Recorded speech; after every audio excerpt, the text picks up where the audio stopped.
Good evening, good afternoon, hi, hello, or wherever you are in the world right now. As of recording, it is 7:30 p.m. So, anyways, as you probably saw from the thumbnail and title, this is a rather large aircraft, and as you can see, the box does not even fit on my table or studio, as I like to call it. But anyways. Yeah, it still is a rather large kit to say, not just the box.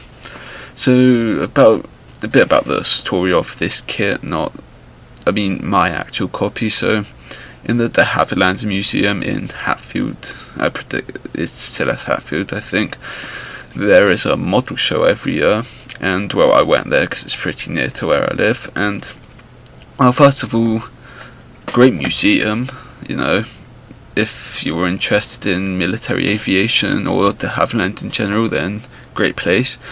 But so I went there for the model show mainly, and there's a lot of sellers and a lot of things on display for inspiration if you want, and it was pretty good, And obviously, if you go to a model show, how can you leave without picking anything up? So what I picked up was this kit. And at the time I thought, a 1/32 kit, which I looked at and saw this kit goes for over £100, and seeing it at 70 was, a great offer, so obviously I went ahead. So anyways, as I waffle on, we have actually already built the ejection seat mainly, and so as you can see here, we have PE seatbelts included. It was my first excursion with such seatbelts, and the results were pretty good. If you watched my BF108 video, that was before this. That was before recording that video. I finished this kit and then recorded 108, but I just released that earlier. But anyways, so yeah, as you can see, the seat comes with the main body I showed you a second ago, and then this cushion part.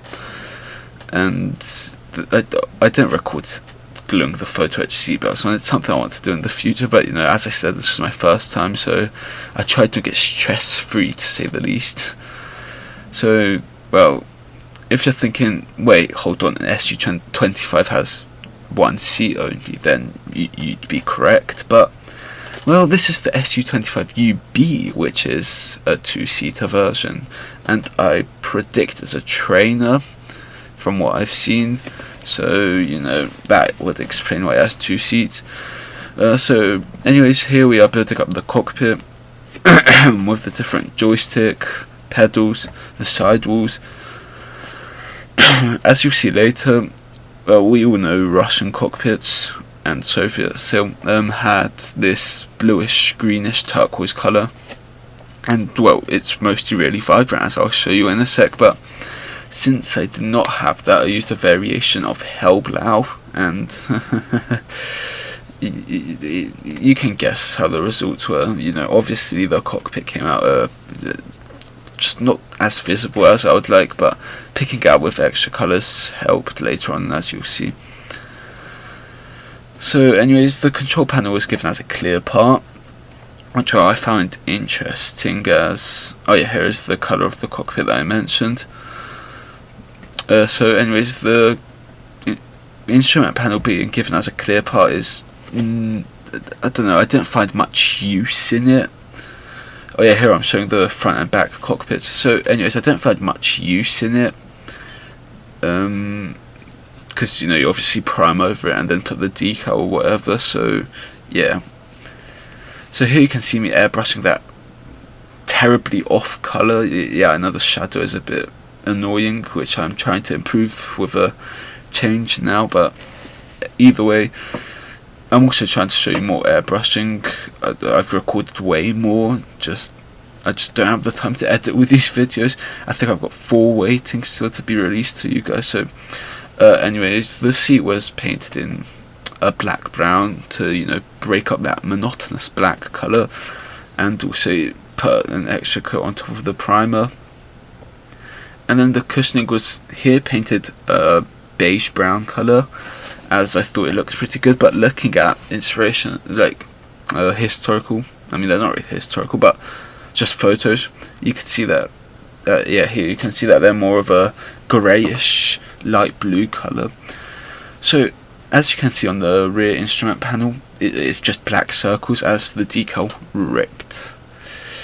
Not the best, but I guess you have to deal with it. I put something in there in the end to try cover it up, but well, yeah. So anyways, as I said, the colours do really help to break up that also just like not too vibrant colour. And as you can see here, I kind of hid it with pigments and a wash, but I mean the wash did bring it out, but then adding pigments, and I just wanted to make this look abandoned. As you probably saw from the thumbnail, this thing does not look in a good state, but yeah, the Cockpit also had the same idea for that.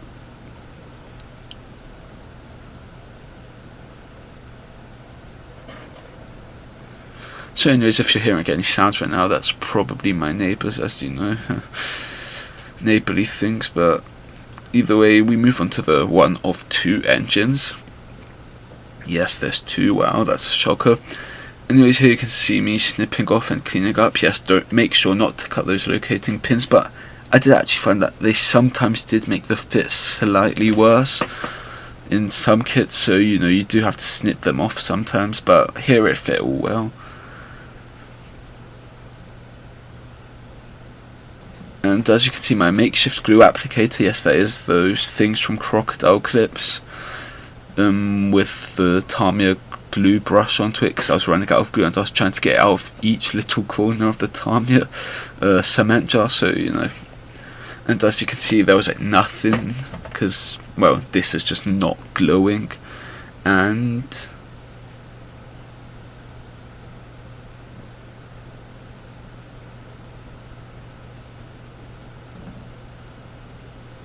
yeah, it just fell apart. So we move on to the wheel wells, or gear bays, however you want to call it. These were just 3 parts, bottom, side walls, and then it also joined into the middle, the whole engine assembly. And well, I first of all put this in wrong and then realised that the fit is off and corrected it. So make sure to dry fit, test fit before. I did, but I guess my test fitting is still not up to shape. Oh, a 4th part I forgot to mention here in the inside. So yes, those the engine goes in here, sorry. Yeah, the engine goes in here, and then as you can see on the bottom there, bottom right, that's where the wheel well slots into. And here you can see the whole thing assembled. Yes, those nice little details of the engine I was taking out, and as you'll see later, I left it open so that I could paint it. And here are those wheel wells. And interestingly, Trumpeter give you metal gear, which is, I find that as a nice thing to have, because photo etch, metal, whatever, it's just something nice to have in the kit and build it out of the box rather than buying additional resin or metal or PE add-ons. I did find that the front gear was slightly fragile and it did snap once, but either way it's fine. So, well, either way, this kit is massive. Like, you can see the edge of my table there on the left, but yeah, this kit is massive. If you've seen my other videos of a kit you've built before and you have the rough size of my table, yeah, you can see that it's not a small thing. So here's that I think this is a 37mm Canon, and well, Trumpeter can let you expose the whole thing. And as you can see, I also needed to do some sanding and filling, partly due to my error, but partly because, well, it's just such a big thing and the fit wasn't the best. So anyways, as I said, here I left the engines exposed so that I could paint them and rust, whatever. I don't think these engines would really rust, but I mean there would be some moisture in them and so on, but then again there isn't any historical photos of like an abandoned Su-25, so I went purely off artistic interpretation here. So you could also see the wings built up also earlier, and I did not mention those as well. It was mainly just, oh, something I have to mention here. So I did not record any painting or weathering as well. It's massive, first of all, and second of all, I was just a bit worn out with this build by now. So I'll just roughly break it down. So I used an oil brush at Earth, I think this is, yes, Earth, to, you know, add like wear to the inside of the cockpit, you know, some staining from something. I also added that for rust effects all around. Earth ammo paint was also used. Russian 4BO base was used, and I think sand beige was used. Here on the bottom, grey blue was used, and then also Vallejo Middlestone was used for that lemon primer on Russian aircraft. And yes, I looked at photos, and there is a lemon primer. So as I said, I added a tarp or like a rack or something, you know, just to put some interest in that area. You know, I think it looks pretty cool. So well, we're done with the video pretty quick for such a big build. But anyways, yeah, I just felt kind of worn out by the end of this build. You know, if you've built anything massive, you probably have felt the same. Especially that this thing barely even fits on my shelf, and it can't even stand forward because, well, it's so big. I think it's got a wingspan of 60 centimeters, so you know it's pretty big. I know how I didn't show much techniques or anything on here. Just it's more just a showcase of my build and like the steps in between it. But with another aircraft, yes, it'll be probably the last for some time. Don't worry, all of you. And there is an armor kit on the way, so you know, watch out for that. But either way, yeah, there is, with one aircraft that I'm finishing off right now, I'm actually wanting to show you all of the techniques I'm doing, like not a tutorial, but something sort of along those lines, so you know, you get something from my video, because in the end that's what I'm trying to do. So anyways, I hope you've enjoyed and have a great day. Goodbye.